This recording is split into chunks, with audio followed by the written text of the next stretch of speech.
So, Grandad, what happened to all those poor people? Well, there was a rebellion, but things just got worse for people. So first the Presbyterians started to emigrate in their droves to America, and then, especially after the Great Famine, the Roman Catholics started leaving. It was the Reverend Boyd of this very parish, who laid the way for our congregation to go. But sure, it wasn't all that bad, child, for all the new towns in the Americas were built by us. And she didn't end up with 17 American presidents coming from Ireland. And indeed, none other but a local man, Francis McCamey, went on to become known as the father of American Presbyterianism. So, like this whole plantation thing, first there was this war for 9 years when the English tried to take over Ulster. Then the English scared all the Irish earls away so that there was no one left who could fight them. Then they brought loads of new Scottish Presbyterians and Catholics and English. But the English king's men treated the Scots and Irish real bad. Aye, that's true. Then lots of the Irish and Ulster Scots went off to America to escape. And now things are kind of a bit better here for everyone. Aye, well, that's pretty much it in a nutshell.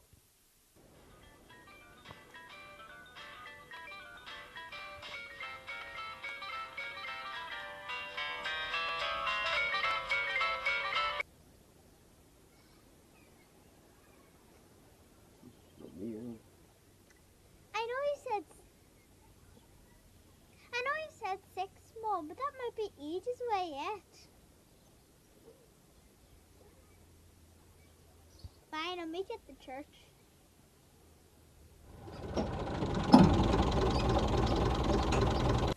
You stay there now a wee minute, I'm going to get something for you. Don't be driving me tractor away.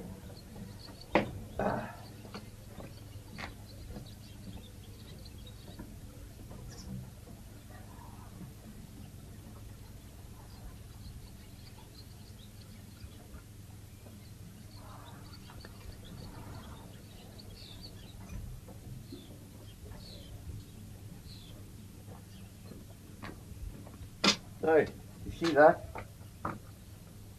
Your granny made that for your mammy. Huh? What do you make of that? Right, cutting you down here now. You'll fall out. We don't want that happening to your mother. I'll have my head. But I get in here. Not as agile as he used to be, When you down, stand by the door, and you'll see everything. What do you think of that for a dog, huh? Will we go now?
Hi, Mammy. Hi, Kathleen.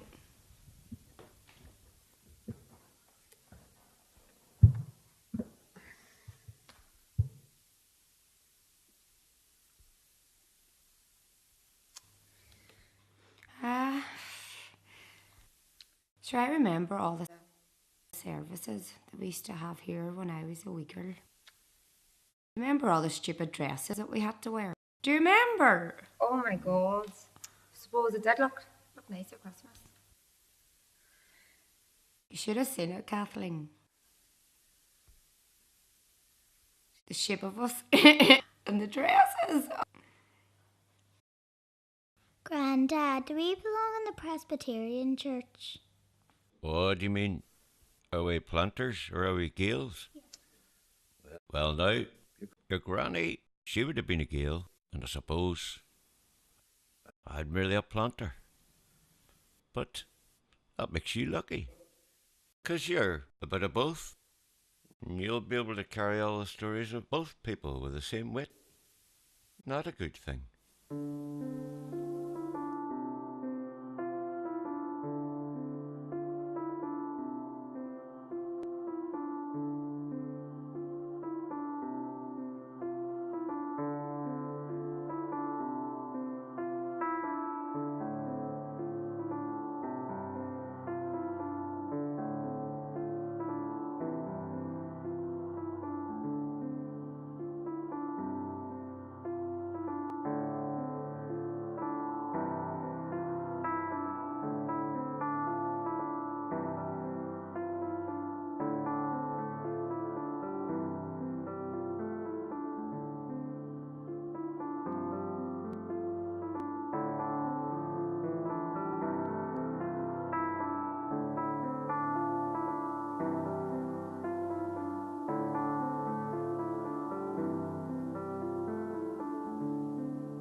Bye-bye.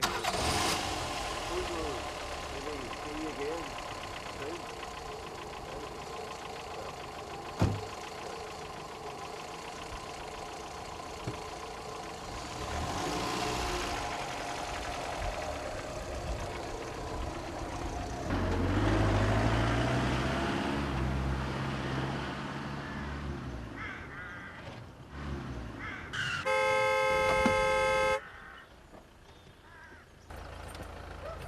Soon.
Hi, I'm Jeff Holmes. I'm visiting today from Pennsylvania.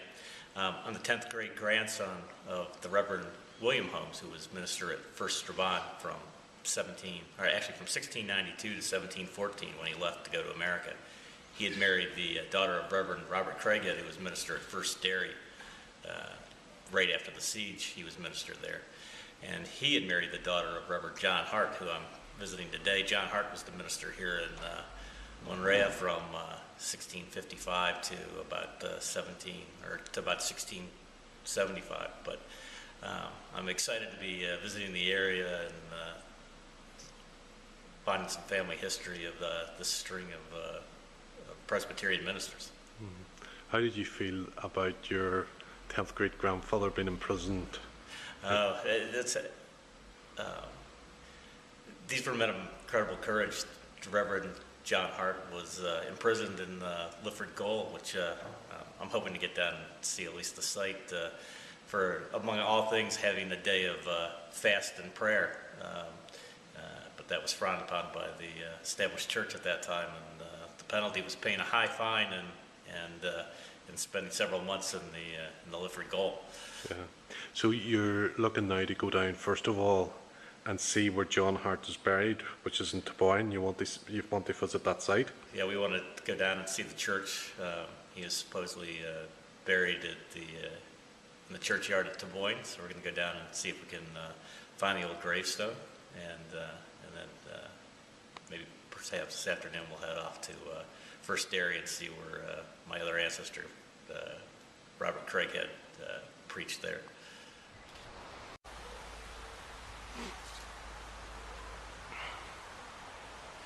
I'm standing in the back of the churchyard here in Taboyne, and frankly, I'm a little overwhelmed. This is the gravestone of John Hart, who I've been imagining trying to find this for over 20 years now. This grave, the oldest of my Scotch Irish ancestors. You can see the tomb's cracked. We know that it was a stormy night. The bell tower, I guess the church bell, fell one stormy night and cracked the tomb here. It's kind of hard to read, and it's written in Latin, but it says that John Hart is buried here. He died 1687. The history here to me is just pretty well amazing. My daughter Catherine is named after his granddaughter Catherine Craighead, and that they were the first of our family to go to America. And 20 years of genealogy research for me is coming home right here at this moment to come here and find the spot. I'm frankly just a little overwhelmed, and tremendous day. Good afternoon. My name is Boyd Gray, and I'm a genealogist, and we are standing here in the graveyard of Monrea Presbyterian Church. Now, Monrea Presbyterian Church, just over there, is supposedly the second oldest Presbyterian church in Ireland. But for me, it has one very special association, and that is that one of the earliest ministers of Monrea Presbyterian Church was the Reverend William Boyd. Now, obviously, if my name is Boyd Gray, there's going to be a connection, and the reason I'm interested in him is partly because of the Boyd name. However, if you look at this gravestone here, you'll see that it is what's his name? David Boyd. David Boyd buried here, but David Boyd was buried here in 1950. The Reverend William Boyd, although he was minister of this church for 47 years, is not buried here in Monrea Presbyterian Church at all. He's actually buried down the road there in Taboyne Parish Church. And the reason for that is that in the 18th century, Presbyterian ministers were not allowed to baptise, marry, or bury anyone in their churches, including themselves. That was the law. In those days, Presbyterians were discriminated against in the same way as Catholics were by the established church. So the poor old Reverend William Boyd is not buried here. Now, why do I find him so fascinating? Well, I'm from McCoscoil myself, down near Coleraine, and whenever I started researching my own name, Boyd Gray, I came across this Reverend William Boyd, and I like to claim that perhaps he might be an ancestor of mine. Whether he's an ancestor of mine or not, he should be much better remembered than he is, the Reverend William Boyd, because the Reverend William Boyd was the man in many ways who took Presbyterianism to America, played a large part in taking Presbyterianism to America. Reverend McKeamy was the first man to take Presbyterianism there, but he didn't really take many other than himself and a few followers in his own family. Reverend William Boyd in 1718 decided that he would represent the Presbyterians of the Ban Valley area around Coleraine, and that he would try and see if he could negotiate an emigration of large numbers of them to America. So he went to Boston in 1718 and spoke to Governor Shute in Boston and requested permission for over 319 people had signed a petition saying they wished to go to America. And why did they want to go to America? Well, these were the days of persecution of Presbyterianism after the death of King William. Anne was on the throne at this stage and she was much more Church of England. It was also the time of the decline of the linen industry, and rents were being raised as well, and rents were coming to an end. So that's why people wanted to go, and that's why he went to negotiate this. And in fact he did get permission, but before he could come back and tell people that, they got impatient and set sail in 5 ships in July 1718 from Coleraine under the Reverend MacGregor.